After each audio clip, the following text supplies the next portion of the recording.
Mock MD के 23 सितंबर। दोस्तों ये फ्री ऑफ कॉस्ट जो मॉक टेस्ट हुआ था, आज हम लोग इसकी डिस्कशन शुरू करेंगे। और सबसे पहले जो हम लोग पोर्शन स्टार्ट करें वो है केमिस्ट्री पोर्शन। दोस्तों जब मैं ये वीडियो बना रहा था तो मुझे ये जरा वीडियो बहुत ही लेंथी लगी, तो मैंने इसको दो पार्ट्स के अंदर डिवाइड किया है और आपको डेली बेसिस के ऊपर एक ना एक पार्ट इसकी डिस्कशन का जरूर मिलेगा। दोस्तों सबसे पहले केमिस्ट्री पार्ट 1, इसको मैंने दो हिस्सों के अंदर डिवाइड किया हुआ है। आज हम लोग इसकी डिस्कशन शुरू करते हैं। आपके अगर केमिस्ट्री के अंदर बहुत ही कम नंबर आए हैं इस टेस्ट के अंदर, तो जरूर कोशिश कीजिएगा कि इस बेसिस के ऊपर इस डिस्कशन में आप तमाम की तमाम क्वेरीज को क्लियर करके फिर ही लिखें। पहला क्वेश्चन आता है which reaction will proceed in the forward direction. तो आप लोगों को एक बात पता होनी चाहिए कि Kc जो कि इक्विलिब्रियम कांस्टेंट है वो बराबर होता है किसके, प्रोडक्ट ओवर रिएक्टेंट के। यानी जिसकी Kc की वैल्यू बहुत ज्यादा होगी, अगर किसी की Kc वैल्यू बहुत ज्यादा है तो मैं आपको बताता चलूं कि उसके प्रोडक्ट्स ज्यादा होंगे एज कंपेयर टू रिएक्टेंट्स। सो दोस्तों बोलने वाली बात यह है, समझाने वाली बात यह है कि जिसकी Kc वैल्यू जितनी ज्यादा होगी उतना ज्यादा वो फॉरवर्ड डायरेक्शन में मूव करेगा, उतने ज्यादा वो प्रोडक्ट बनेगा और उतने ही कम वो रिएक्टेंट को बख्शेगा। तो Kc is equal to 10 was the correct answer, that is alpha in our case.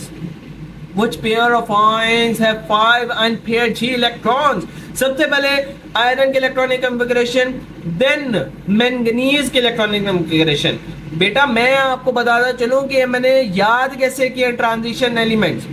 यार इस ट्रांजिशन एलिमेंट्स को याद कराने के लिए ना मैं एक पीरियोडिक टेबल आपको खोलूं, पहले बता दूं कि मैंने याद कैसे किया। बेसिकली आपको मैं बताता चलूं कि आप लोग देखो ये पीरियड नंबर 4, पीरियड नंबर 4 के अंदर एक कहानी होती है। कहानी दरअसल ये है कि हमारी जो साइंस टीचर थी वो बड़ी अच्छी टीचर हुआ करती थी, हमारे को बहुत अच्छे अच्छे कॉन्सेप्ट्स दिया करती थी। लेकिन एक दिन जब मैं स्कूल से उतर कर अपने कॉलेज की तरफ यानी स्कूल की तरफ जा रहा था तो मैंने उन टीचर को किसके साथ देख लिया, उनकी कजन के साथ देख लिया। तो साइंस स्कैंडियम टीचर वी कार में, साइंस टीचर किस में आई थी, गाड़ी में आई थी। फादर को नहीं, फादर के साथ इस बार नहीं आई, कजन के साथ आई है वो। तो science scandium teacher titanium V vanadium car chromium में मैंगनीज फादर आयरन को कोबाल्ट नहीं निकल क कॉपर जन zinc. So this was all about period 4। अगर आपको पीरियड 4 याद करना है तो आपने अपनी साइंस टीचर को याद कर लेना है जो फादर के साथ आया करती थी बट आजकल वो कजन के साथ आना शुरू हो गई हैं। तो इस तरह से मेरे को आयरन की और मैंगनीज की इलेक्ट्रॉनिक कॉन्फ़िगरेशन याद हो गई और मतलब उसका ग्रुप नंबर बेसिकली याद हो गया, नंबर ऑफ इलेक्ट्रॉन याद हो गए, तो मैंने आराम से इलेक्ट्रॉनिक कॉन्फ़िगरेशन कर ली। Okay, so 3d6 4s2 and 3d5 4s2, these are the electronic configuration of father, iron and manganese. Okay, so basically हम लोगों को फाइंड आउट करना है 5 अनपेयर्ड इलेक्ट्रॉन्स किस पे होंगे। अगर तो मैं आयरन की बात करूं तो सबसे पहले दो इलेक्ट्रॉन्स को मैं रिमूव करूंगा तो 4s2 के दो इलेक्ट्रॉन्स रिमूव हो जाएंगे, यहाँ से 4s2 के दो इलेक्ट्रॉन्स रिमूव हो जाएंगे।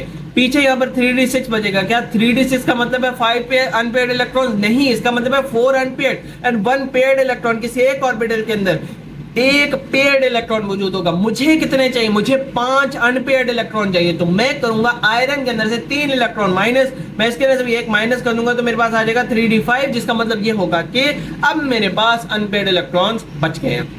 यहां पर अगर मैं सिर्फ 2 इलेक्ट्रॉन निकाल दूं मैंगनीज की इलेक्ट्रॉनिक कॉन्फ़िगरेशन में से तो 4s2 निकल जाएगा और मेरे पास 5 अनपेयर्ड इलेक्ट्रॉन्स आ जाएंगे। सो Mn+2 और Fe+3 जो कि मेरे पास किसके अंदर है, Fe+3 और Mn+2 लास्ट ऑप्शन के अंदर मेरे पास मौजूद है, तो लास्ट ऑप्शन ही सही होगा।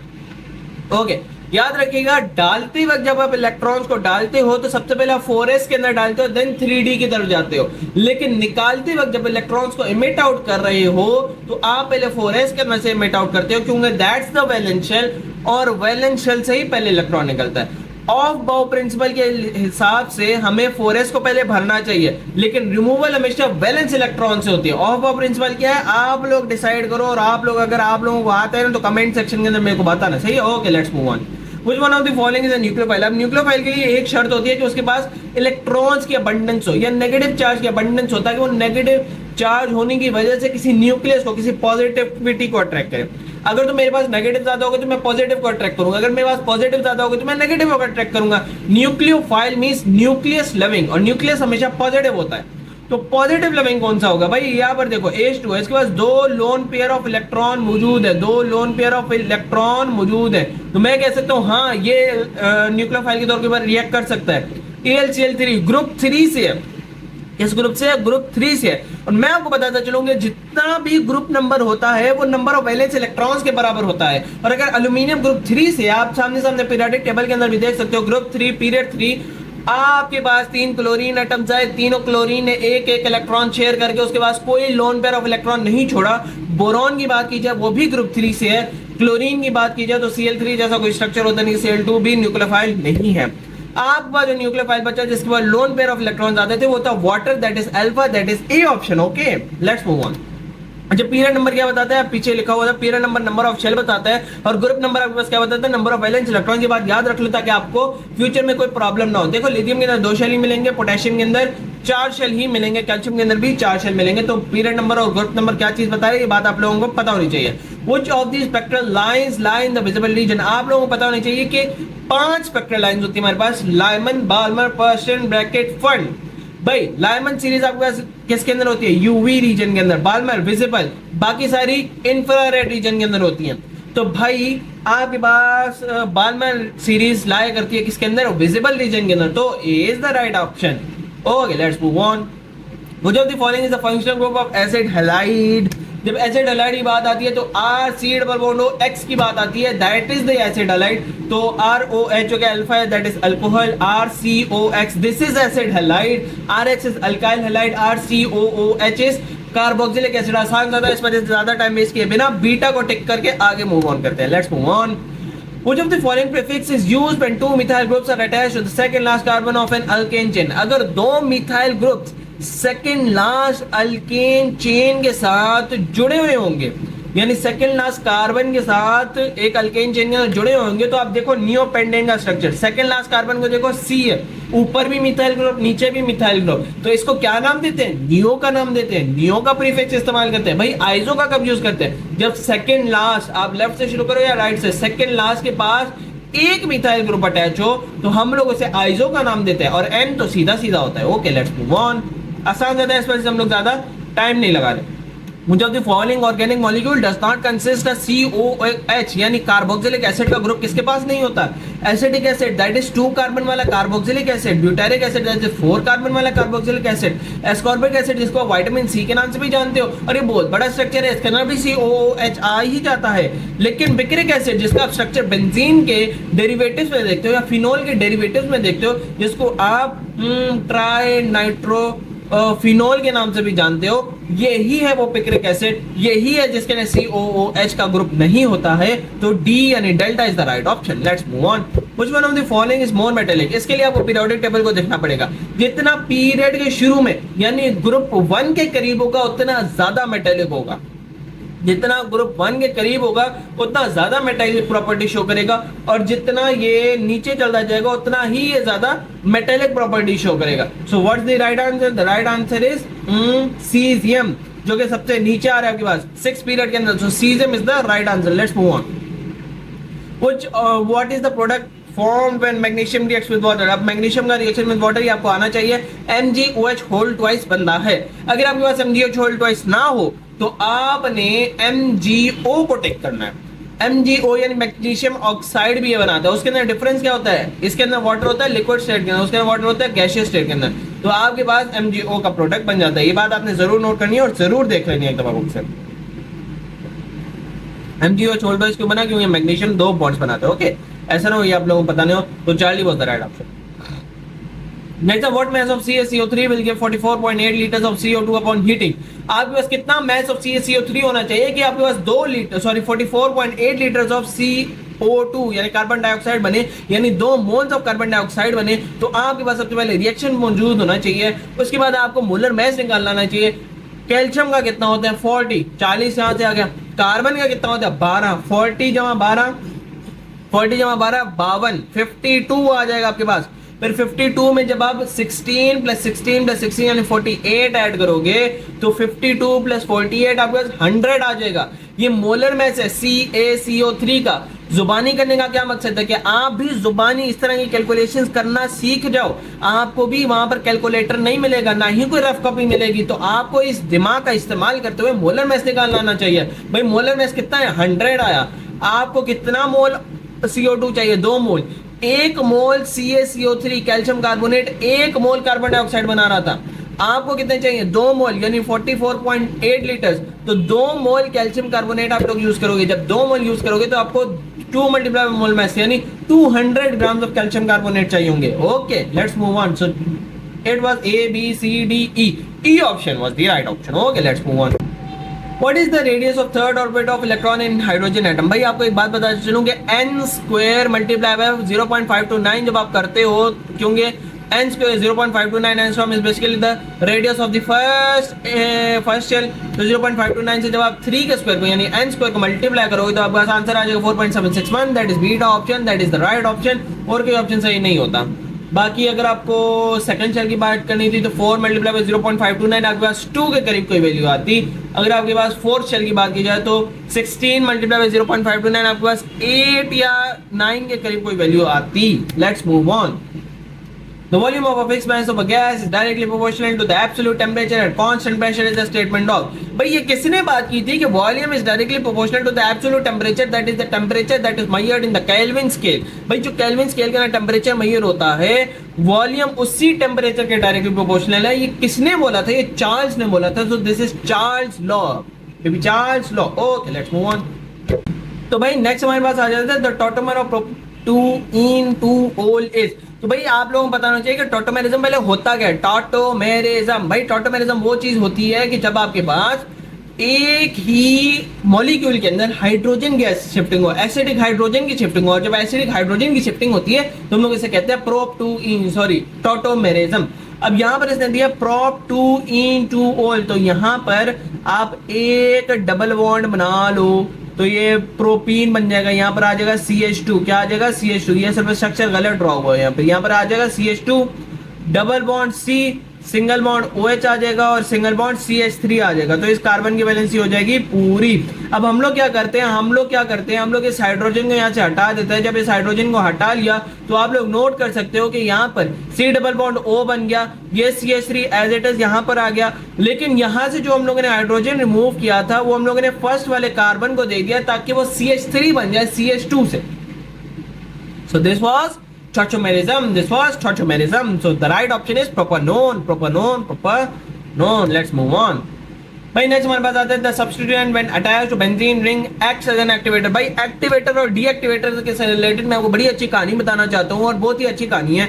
एक्टिवेटर्स वो होते हैं जो ऑर्थो पैरा डायरेक्टिंग होते हैं और डीएक्टिवेटर्स वो होते हैं जो मेटल डायरेक्टिंग होते हैं। ऑर्थो पैरा डायरेक्टिंग के अंदर अगर तो सारे के सारे सिंगल बॉन्ड्स होंगे तो हम लोग कहेंगे कि ये एक्टिवेटर्स हैं।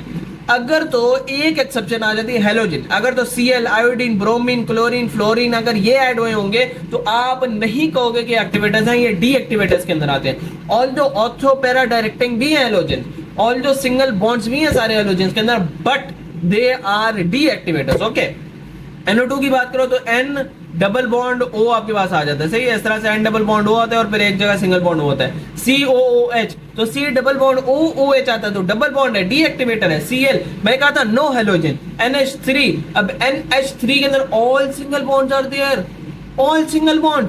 सो this is the right option D। Okay, let's move on.